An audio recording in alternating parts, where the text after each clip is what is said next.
অবশেষে বাজারে চলে আসলো গরিবের আইফোন। দ্বিতীয় প্রজন্মের নতুন সাশ্রয়ী আইফোন SE বাজারে ছাড়ার ঘোষণা দিয়েছেন মার্কিন প্রযুক্তি জায়ান্ট অ্যাপেল। তারা তাদের অনেকটি প্রোডাক্ট নিয়ে আলোচনা করেছেন এবং অনেক প্রোডাক্ট সম্বন্ধে তারা তাদের বক্তব্য তুলে ধরেছেন। 5G সংযোগ এবং আইফোন 13-এর 15 বায়োনিক চিপ সুবিধা সম্বলিত তৈরি করা হয়েছে আইফোন SE। সবুজ রঙের আইফোন এবং 13 সহ আরও বিখ্যাত 7 পণ্য বিখ্যাত প্রযুক্তি প্রতিষ্ঠান অ্যাপলের সদর দপ্তর থেকে উন্মোচন করেছেন অ্যাপল। স্থানীয় সময় মঙ্গলবার পিক পারফরমেন্স আয়োজনে দ্বিতীয় প্রজন্মের আইফোন SE উন্মোচন করেছেন অ্যাপল।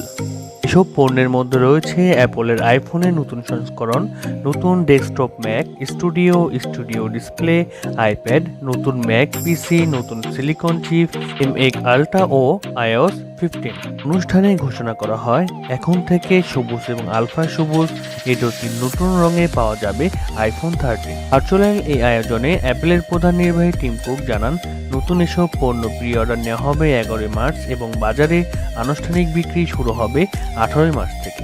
নতুন এই সেটটিতে থাকছে 5G সংযোগ, নতুন সুবিধা ও নিজস্ব A15 বায়োনিক চিপ। এর ডিসপ্লে হলো 4.7 ইঞ্চি এবং পেছনের প্যানেলের আছে 1.8 অ্যাপারচারের 12 মেগাপিক্সেল ক্যামেরা। এছাড়া এই 15 বায়োনিক চিপের সুবিধার্থে নতুন এসি ব্যাটারি আরও দীর্ঘস্থায়ী হবে বলে জানিয়েছেন অ্যাপল। তারা বলেছে সম্পূর্ণ চার্জ করা অবস্থায় 15 ঘন্টা ভিডিও দেখা যাবে এবং ভিডিও স্ট্রিম দেখা যাবে টানা 10 ঘন্টা এবং একটানা গান শোনা যাবে টানা 50 ঘন্টা। সব কয়েকটি ফিচারের বেলাতেই আগের সংস্করণের চেয়ে অনেকখানি এগিয়েছে। তো প্রজন্মের SE-তে ব্যাটারির সক্ষমতা বাড়লেও ফোনটির ওজন থাকছে 144 গ্রাম। আঙ্গুলের ছাপ ব্যবহার করে ফোনটি আনলক করার জন্য নতুন SE-তে রয়েছে টাচ আইডি সেন্সর ও ওয়্যারলেস চার্জিং সুবিধা। আইফোন SE-তে সাশ্রয়ী দাম শুরু হবে 439 মার্কিন ডলার, যেটা বাংলাদেশি টাকায় দাঁড়াবে 36,000 টাকার কিছুটা বেশি। এছাড়া অ্যাপলের ম্যাক স্টুডিও একটি কম্প্যাক্ট কম্পিউটার স্টুডিও বাজারে ছাড়া হবে M1 ম্যাক্স ও M1 আলট্রা চিপের সংস্করণে। 64GB এবং 128GB ভ্যারিয়েন্টও মিলবে এই ডিভাইসটিতে। দাম যথাক্রমে 2000 ও 4000 ডলার। ম্যাক স্টুডিওর সাথে থাকছে নতুন মনিটর স্টুডিও ডিসপ্লে, দাম 14,999 ডলার। ছাড়া নতুন ম্যাক পিসি ও ম্যাক আলট্রা চিপ ছাড়ার ঘোষণা দিয়েছেন প্রতিষ্ঠানটি।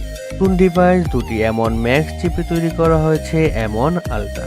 এই নতুন চিপটি আগের সংস্করণের তুলনায় 8 গুণ। বাজারে আসা নতুন আইপ্যাড এয়ারে রয়েছে M1 13 8 কোরের জিপিইউ, লিকুইড ক্যাটিনা ডিসপ্লে, 12 মেগাপিক্সেলের ওয়ার্ড লেন্স ক্যামেরা। অপারেটিং সিস্টেমে রয়েছে আইফোন iOS 15। 64 থেকে 256GB স্টোরে মিলবে আইপ্যাড এয়ার এবং দাম শুরু হবে 599 ডলার থেকে। তবে এই সব ঘোষণার মধ্যে সবচেয়ে দৃষ্টি কেড়েছে নতুন আইফোন SE, কারণ ধারণা করা হচ্ছে যে এটি সবথেকে সাশ্রয়ী আইফোন, যেটা হলো মধ্যবিত্ত থেকে নিম্নবিত্ত সবার নাগালের ভেতরে থাকবে।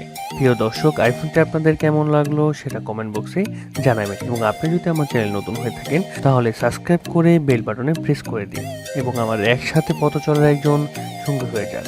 আশা করি আপনাদের ভিডিওটি ভালো লেগেছে। যদি ভালো লেগে থাকে তাহলে লাইক দিয়ে পাশে থাকবেন। আজকের মতো এ পর্যন্তই। অন্য সময় দেখা হবে অন্য কোনো নতুন টপিক নিয়ে। আল্লাহ হাফেজ, ধন্যবাদ।